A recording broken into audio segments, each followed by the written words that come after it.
Welcome back to the Payment podcast live here at MPE. We are with Wero and we are joined by Fabian Mansfeld, Chief Acceptance and Strategy Officer. Fabian, thank you so much for joining us. Thanks for having Firstly, me. congratulations. Wero seems to be the business that everybody is talking about here at MPE this year. Tell me a little bit more about yourself, your background and the business. So I'm in payments for a very long time, was in consulting, was at the merchant side responsible for payments, and then I went into Deutsche Bank and got in first contact with the EP company. And in 23 I decided to move into the EP company to continue this endeavor and work in building a payment scheme. And tell me a little more about the business. What is the product? We are building a new payment solution, account to account, based on SCT Inst, but with a complete new infrastructure, with a complete new platform, based on a four-party scheme with acquirers and issuers as known from the card world, but for an account to account product. We are additionally have a wallet solution, which is used to enable the payment acceptance then in the end, but also give additional values to the end consumer, like you have in other wallet solutions with loyalty, BNPL, digital ID, and so on. What the industry has been screaming for. Exactly. Right. Look, millions of customers now, tens of millions of customers. What does that scale represent for the market and what the guys at EPI are doing? So we have started in September 24 with our first pilot, with our first proof of concept in P2P. And we had gained 50 million consumers within 1.5 years. I think this is a very incredible number for a new solution, especially in a market that's already saturated. That shows that there's a demand for a European solution, for a new solution that is helping us really kind of to get something back in payments, which we have lost over the decades to other players outside of Europe. And how important is the bank participation in what you guys are trying to achieve? It's crucial. We are backed by banks, so we do have some Yeah. additionally with third-party acquirers, and the bank is our gateway to the customer. So with the banks, we can reach very easily a big number of customers. We do have a representation currently on nearly 100% in Belgium, above 95% in France, and so on. But in Germany, we are keeping up with above 80%. So there is a big reach via the banks, and we are in the mobile banking apps and additionally via our own app. And what does this mean for the merchants when maybe looking at a new payment method? What does it mean? So also the merchants are looking for European solutions. They're looking to have an alternative to a market that is dominated from basically also US schemes. We have the cards, but we also have PayPal, which is quite important for e-commerce in Germany. And merchants are looking for alternatives that not only on a cost base, but also on a feature base. And as I said, we are building something that is at least on par with existing debit card solutions and giving more values to this. So this is an interesting value proposition for the merchants. And additionally, of course, a cost factor and omni-channel. We do have in-store and e-commerce with the same solution. And we do have, of course, also the cross-border capabilities for merchants. We talk a lot about sovereignty in the payments world. What does that actually mean?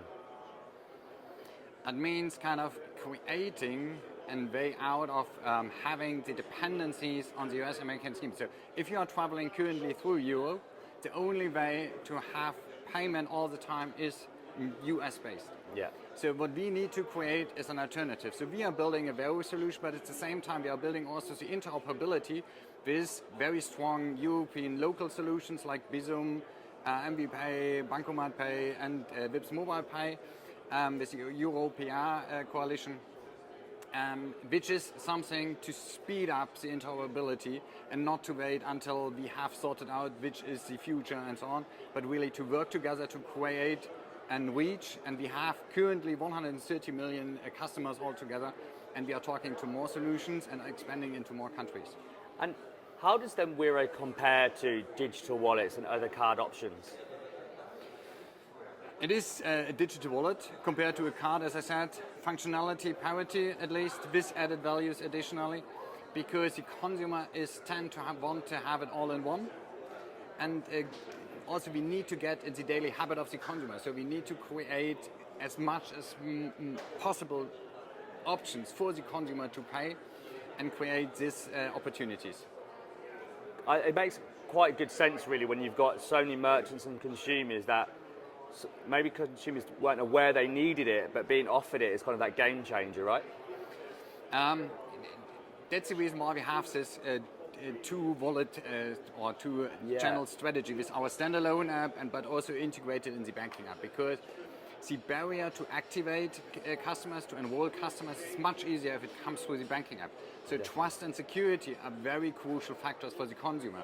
And if it comes from your house banks that you trust in because you are with this bank, then of course there is kind of a trust benefit for us as a solution.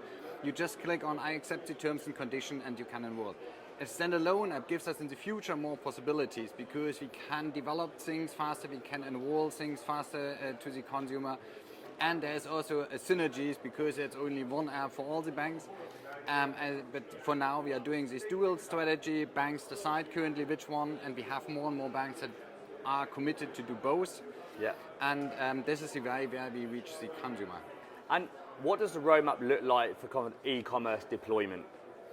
So we have started end of last year with the e-commerce pilot in Germany. We are now ramping up e-commerce in Germany by getting merchants activated. So we have a lot of merchants that are currently in project to build this. So as you know, implementing a new payment method is not a walk in the park for a merchant. Yeah. So they have projects, they have allocated people, and we will see more and more over the coming months merchants going live in Germany. We have the same situation in Belgium where we just launched e-commerce, and we will continue with the launch in France. But then additionally continue to add new use cases and features to our solution. Are you seeing any markets a little bit more difficult when it comes to pushing the product out and scaling in any certain regions or countries? Yeah, of course. So I think we picked the most challenging markets here in Europe. So France and Germany, it's big markets, but it's already markets that are really set with payment. So France is a card market, really card dominated. So we are entering with an account-to-account payment solution. And on the other side, Germany, e-commerce especially, it's dominated by PayPal. Yeah. It's dominated by buy now, pay later. And the local card scheme, you have a gyro card. But we see, and this is the reason, we see a trend towards a more ICS card reach. So everyone sees a need to adapt.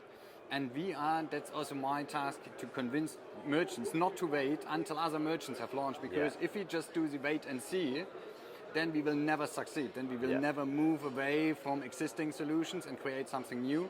So we have more and more merchants that are really going in now without having the full traction, without having the full rollout, because we need to have the starting point together and we need to work on the ecosystem together. And do you think it's kind of vertical specific, or is it kind of being able to be used across different verticals? It's kind of spread over all verticals. We are talking really to everyone. Of course, retail is quite important for us because retail is also the most interested. But we have a lot of interest, for example, from the petrol and EV charging industry. We have interest in QR code solutions. We have interest in NFC solutions. So that's our advantage, that we are really put a wide range of product features out, so we can really have kind of specifics for each of the verticals. Of course, there are verticals which have really specific requirements, especially to credit cards, for example, car rental, which are a little bit more complicated, but we will try to find a solution for everyone. Nice. And we're here live at MPE. What are your thoughts on MPE? How do you find it as an event? That's always. I live in Berlin, so it's a kind of a home game for me. Has some advantages and disadvantages, but the MPE is a very important meeting place for us, because here everyone from the industry is here on an international base in Berlin. We meet merchants, we meet our partners from the industry, we meet new partners, technical service providers. So actually this year I wasn't really able to get into the conference actually, because we had so much interest in our booth. And this is really important and shows that we will be here next year as well. Amazing. Last question for you, Fabian. If there was one thing in the payments industry that you'd like to see banished forever, what would it be? I think sometimes the payment industry is too self-centric. So we think payment is the heart of everything, and we do forget that payment is a very important piece, but especially for a lot of consumers and also a lot of merchants, especially the smaller merchants that do not have a payment specialist working with them. It's kind of the same like the electric power. It's really something needed, but it only gets attention if it's not working. Correct. Okay, I like it. Yeah, it's a really good point.